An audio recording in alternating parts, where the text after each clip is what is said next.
Hello everyone, YourBeliefs here. I wanted to make a channel update video to go over some changes that I plan on making for the channel, as well as to give a bit of history to provide better context as to why I'm making these changes, to also go over where the channel currently stands and what the future of it is going to be, or at least what the planned future is. I mean, things always change. The reason you're looking at Marvel Rivals gameplay in the background is because originally I was going to just go on camera and do it, but I couldn't really get it to look the way I wanted it to, and I didn't want there to be any real distractions in the background. I just wanted something other than a static image or just nothing at all, so this will have to suffice. I would encourage you all to watch the entire video so you can get the best understanding of what's going on, but I know there's also some people who just want the TLDW,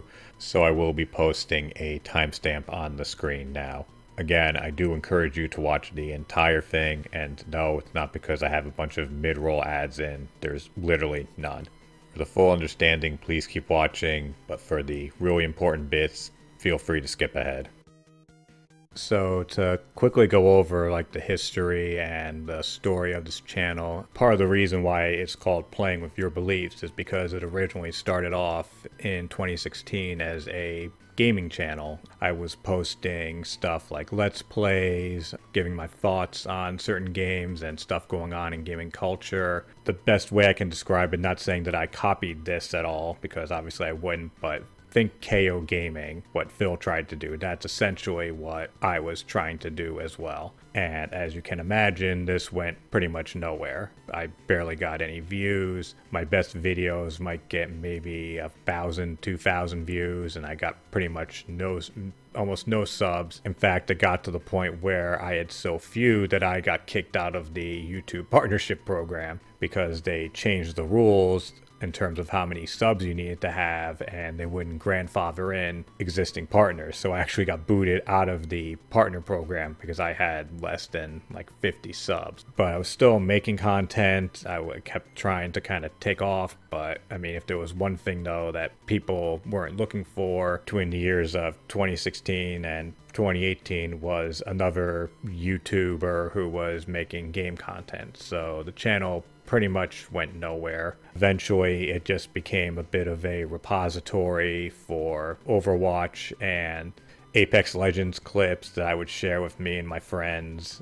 I wasn't really making any more original content. None of it really took off. It's all privated. Believe me, you're not missing much. I might re-expose some of it as a good cringe fest or something, but trust me, nothing of real value was lost by taking those down.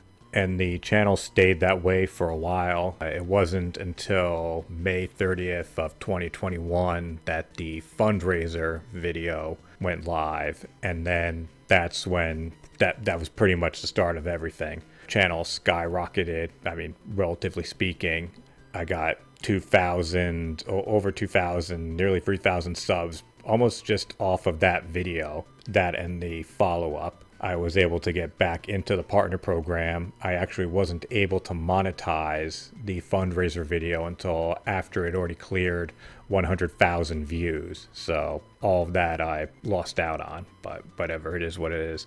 And then after that, the channel obviously came back. I was producing quite a bit of, obviously, DSP related content in terms of parodies, comedic stuff, as well as just me going back and watching old Phil footage, like when he would do his vlogs, the house tours, the really old stuff that he did before he really took off, just all sorts of things. I would just go and watch because I was new to the Goutverse. I really didn't follow or know much about Phil until early 2021. I got in right around before the Twitch partnership issue. So I had a lot to catch up on, and I made a lot of content based off of that.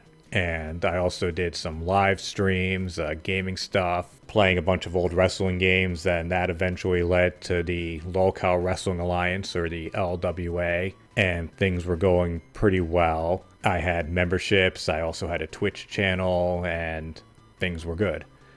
And then things kind of started to turn. It was a combination of things. As far as the Phil content went, what happened was not Phil started copyright striking various channels. I'm not sure if you all remember that. We lost channels like Mr. Stuff, and lost his channel as a result of that, his original channel, and a whole bunch of stuff just started getting hit. And I figured making more Phil content would put my channel at risk, so I stopped. And I also privated a bunch of that old footage that I had, which I know didn't make a lot of people happy, but I was afraid. I didn't want to lose all the stuff that I had worked for. And also, after that, Phil started becoming so reprehensible that I just didn't feel comfortable making more content about him. It basically turned into hate watching. If I had to pinpoint a time when I pretty much turned on him, so to speak, it would have to have been the vet controversy, where he brought his cat to the vet he had been constantly complaining about how sick Jasper had been acting, brought into the vet for a checkup, and he revealed that he hadn't gotten any blood work done on the cat in, I believe it was 3 years.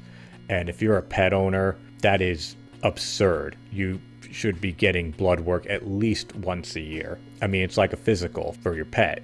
You need to get that work done. And he sold it like they were trying to sell him up, like as if he was buying a used car and they were trying to sell him Simonize or something. As a dog owner myself, that just completely repulsed me. And so after that, it really kind of turned into hate watching. It's not that I completely stopped watching Phil. I would still watch the occasional things, like if there was a major event such as the Side Scrollers interview or the Felting by Review Tech, or when he had the big cat re-reveal, stuff like that. But really, the Phil content pretty much dried up after that, and I started focusing more on live streams, gaming stuff, focusing quite a bit on the LWA, and things didn't really work out the way I wanted them to. The LWA lost interest over time. I was getting low viewership on those, and I had to be moved to Twitch because I didn't like how YouTube was basically copyright claiming everything or flat out blocking streams based on the content that I was showing. And also, the channel itself just turned into basically a repository for LWA matches, which I was doing to help build interest in the live streams on Twitch, but that again didn't really happen either. I ended up canceling memberships because I didn't feel I was producing enough content that made it worth wanting to support the channel, because you're basically supporting someone who was just putting out low effort live streams, and I felt uncomfortable doing that. And to be fair, there wasn't a lot of money that I was turning down as a result of it, so it is what it is. Also, channel growth pretty much came to a standstill. We haven't seen significant growth in probably 2 years. I've been pretty much stuck at 2.95 thousand subscribers with little fluctuations here and there, but I mean, I've been on the cusp of 3,000 for a long time, for as long as I can remember, and there's been next to no financial support. I mean, I'm clearly doing this more because I enjoy doing it. If I was doing this just for the money, I would have quit well over a year ago. I feel I should also address something which has been a somewhat common request, or maybe complaint, depending on how you look at it, and that is people saying or requesting that I should make another DSP documentary. And while I am flattered that people want to see more of that, I'm not going to say never, but there's not a good chance that's going to happen, because the thing about the original fundraiser documentary was that was really a fluke. That was just the coming together of a lot of coincidences, chance opportunities, things like that. It was like the perfect storm of a good story that hadn't been addressed by any other content creators. I had a lull in my regular daytime job, so I had a lot of time to work on it. There was also during the time when my interest in Phil was at its highest, so I was actively more motivated to go and work on it. And part of it too was that it all pretty much came from just a germ of an idea, like a script in my head that just wouldn't stop writing itself. I know it's hard to explain. If you have ADHD, you might be able to relate to what I'm saying, where a thing about ADHD people is we always kind of have a voice going on in our heads, almost like a separate voice. And this thing just kept writing or dictating a story or a script in my head, and it got to a point where I was like, if I don't get this thing down on like paper or typed out, I'm gonna go nuts. So after I did that, I realized, hey, there's something here, and then it just went forward from there. And like I said, I don't like watching Phil anymore. So to do another DSP documentary, to do it right, I'd have to do a lot of research and take a lot of time where I could be doing anything else with my life.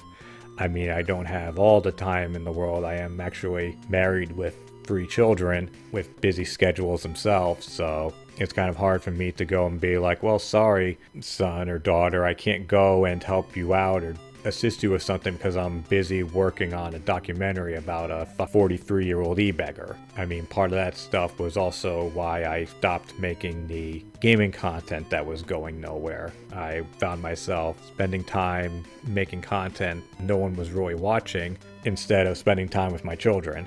Also, documentaries aren't really my thing. It was more of just, again, perfect storm of circumstances, and it was what I was into at the time. I was consuming a lot of short form documentary, video essay stuff. Nowadays, you'd almost consider it like slop stuff, but it was what I was into, and that was what motivated me. If you've really looked at my content post documentaries, a lot of it has been humor based, specifically like parodies or just taking the piss out of stuff, because that's what I really like to do. I love comedy stuff. I'm especially into parodies. I love doing parodies, song parodies in particular. I was a huge fan of Weird Al when I was growing up, and I also was a big fan of people like Sal and Richard from the Howard Stern Show, and just the stuff that they put out. I just ate that shit up, and I'm sure you can hear influences of that in my parodies. I've made a number of them. Some of them have actually gone off to what I would consider to be a good level of success. I submitted 2 song parodies to the Jim Cornette drive-thru. They both got played on air, and they both got a lot of praise, in my opinion. I've even had people online come up to me and be like, hey, aren't you the guy who made that triple cheese with extra cheese song for the Cornette show? I mean, I never thought I would have someone recognize me on any sort of level like that. And I recently had another parody that I submitted played on air, and I really enjoyed the reception that got, and it kind of is now motivating me to go and create more of that type of content. Back to new content. I will be focusing more on the parody and comedy stuff. I actually have a number of song parodies I have written that I just need to actually perform, which is leading me to actually try to learn how to sing for real, because basically I can't just go and do like I did with the Cornette stuff and hire someone from Fiverr every time I want a song parody made, because that's going to get real expensive really quickly. And my current singing voice is so bad that even if I use AI, that doesn't really help, because all AI really does is just mask the voice. It doesn't actually change it or improve it. So if you're delivering something that is currently bad, it's just going to stay bad. It's just going to sound different, but still be differently bad. So I need to go and learn how to sing, I guess, and then I'll be able to pump more things out, unless there's someone nice among my fan base who would be willing to help out and provide their vocals to my various songs. But I can't really expect to pay people unless, hint, hint, hint. But seriously, I am looking to produce more content like that, because for me, my song parodies need to reach a pretty high quality threshold, and that's not me trying to sound full of myself. I just have certain standards. I feel that the parodies should sound almost as good as the originals, or could almost be mistaken for them, have elements of them. And if there's just a bad voice that's actually singing it, then it's not a good parody. But that's just me. I'm not saying there isn't a place for so bad it's good parodies, but I don't like making that kind of stuff. There will also probably be some experimentation, trying out other things as well, seeing what will stick, so to speak. I actually would like to be able to go and create more gaming and wrestling related content, but the problem with that, I feel, is that there's already so much of that on YouTube currently that to just make another channel that just does gaming commentary / opinions or things about wrestling, it's just they're a penny a dozen at this point. There's just so many of them, and I don't know if I feel like putting all that effort in for minimal return on investment, so to speak. There are some things though in relations to that I will be pursuing. For example, recently I did a watch along stream of AEW Dynamite. I plan on doing more of those. If all goes to plan, there will be one airing tonight when I post this video live, but if not, then well, I guess I screwed up. But basically adding more wrestling watch-along things, as well as other types of interactive content, as well as things that can be taken advantage of with memberships. So it would be more exclusive content, things I'm working on behind the scenes sort of stuff, things that I won't really be gatekeeping content or making it pay to view, so to speak. It would really be early access to stuff or just little things, not stuff that I would really be building the channel off of, if that makes any sense. And in regards to the content I'm currently making, I do plan on making more weekend streams.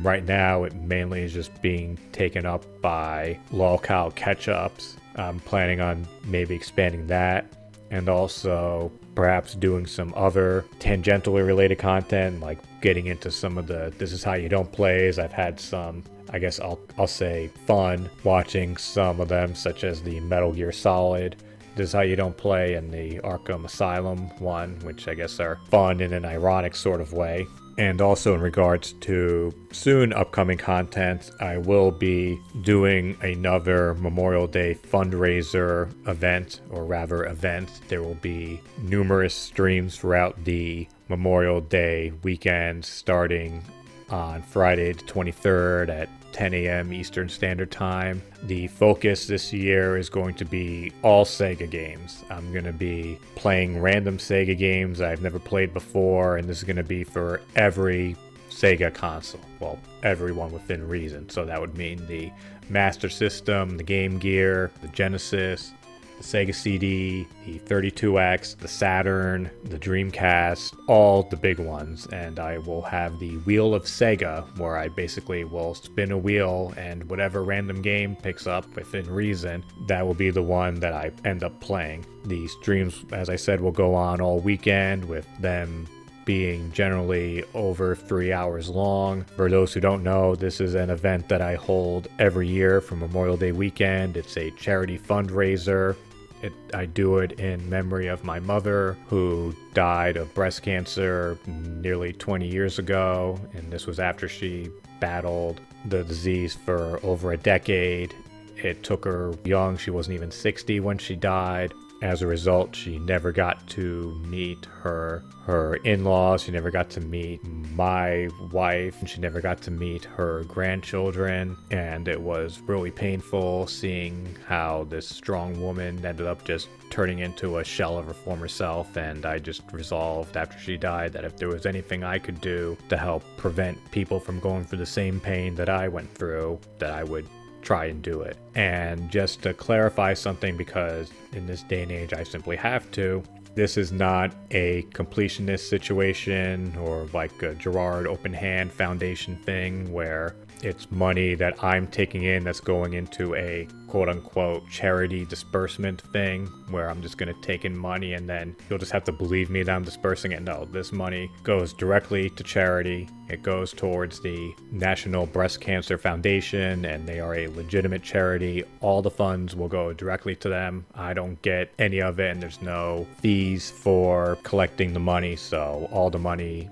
goes to them. It's on the up and up. I still hate that I have to make such a disclaimer, but that's the world we live in now. Thanks, Gerard. Please give if you can to that. I know things are tight, but I'd like to be able to truly help someone thanks to my efforts of fundraising, and not just help them because I was able to entertain them through some song or thing that I made. I want to be able to truly help people because that's what I like doing. I like making people happy.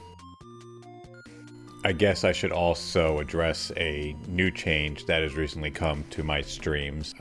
In case you've been watching them, you'll know that I'm currently now implementing face cam, and that as I do that, I'm wearing a mask. This was something that kind of was a spur of the moment thing. I know online I'd asked about potentially using a mask in my streams. It didn't come out with an overwhelmingly positive response, but there was enough of it, and I have been for a while looking to bring in a more visual element. I first started off, it was just my voice, then I implemented the VTube thing, and as far as the VTube thing goes, I kind of feel like that's run its course for the most part. Nothing against VTubing, obviously, or VTubers, but I feel like it's kind of doing as much bad as it is good, in that I've noticed in some of the circles that I'm around, I mean, obviously, yes, in some of them, there's big proponents of VTubing, but there's also a lot of negativity and stigma around it, mainly due to some controversies a number of them have had, and it's getting to where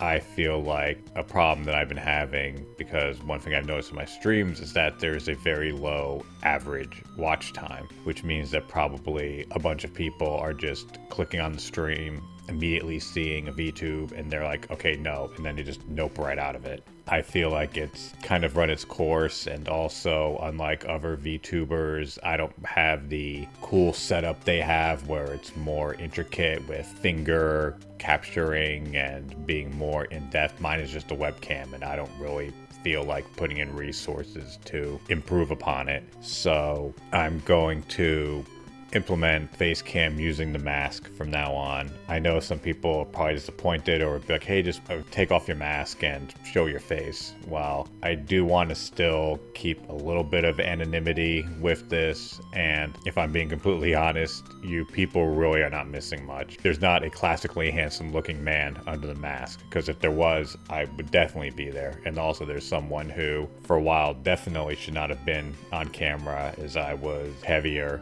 when I first started doing YouTube stuff. I've lost quite a bit of weight since then. I'm not going to say never, that I'm never going to show my face, but I wouldn't put money on it, and I definitely would not bet on it right now. I still have some more progress to go, but maybe I'll revisit it. But again, like I said, you're really not missing much. Not everyone is meant to be seen. Also, I feel using a mask might help attract new viewers, because it's one thing to just see either nothing or a VTuber, but instead you're clicking around and you see, oh, what's this guy doing wearing this weird mask, wearing this lucha mask? And obviously any channel wants to grow and find new viewers, which is a problem I've been having as well for a long time. So I feel I can achieve that more than with a VTube avatar or with simply no voice at all. I talk to other viewers, not necessarily my viewers, but just people who watch live streams in general, and they say that they definitely find live streamers who show their face or some sort of facial element more appealing and more watchable than those that do not. So I feel that that is even more reason for me to go forward with wearing the mask. So, to summarize, I'm making changes to the channel because, quite frankly, it needs them, because this thing hasn't seen any growth and has been stagnating for years, and if anything is actually on the downward slide. Trying to get back to momentum and content flow that we had back in late 2021 to mid 2022. I will be doing more live streams, as well as a return to more comedic elements, especially parody-based ones like song parodies and other things that really are just made to make people laugh and not take anything too seriously. I would not expect any more documentaries to come out. Not saying never, but documentaries really aren't my thing, and the DSP one about the fundraiser was really sort of a one-time thing. And also I would like to add that YouTube recently ad limited the video, so its impact has now been decreased even more after 4 years. I have also brought back memberships, so it's another way people can support the channel, along with a number of perks that I feel are worth exploring if you are a fan of my work and like to see how it evolves over time. And the annual Memorial Day charity streams will be starting this Friday, May 23rd at 10 a.m. Eastern Standard Time, with again money going towards helping people with breast cancer, and the theme being all Sega games all the time, with a random game being chosen across every major Sega platform for me to play. The last thing I would say is please provide me feedback with how things are going in terms of this, not only just this video itself, but live streams, all the content that I put out. I've noticed there hasn't been a ton of feedback on stuff in general, and without it, the way my brain works, if I hear nothing positive or negative, I assume everything is fine. But as been seen though with the progress of the channel, that doesn't mean that just because nothing is said that everything is fine. So unless I'm told what is not working or needs to be improved, those things are not going to be fixed. So if you see something wrong, there's an audio level off, or you're just bored, any of those things, please let me know, because without that, I don't know what's going on and things aren't going to change. Thank you all again for watching this. I hope that this was informative, and I do hope that you'll be sticking around for the ride, and that hopefully the Playing with Your Beliefs channel, as well as the Your Beliefs 316 Twitch channel, can kind of rise from the ashes, and we can make stuff that is actually enjoyable to not only make but also to watch. Thank you.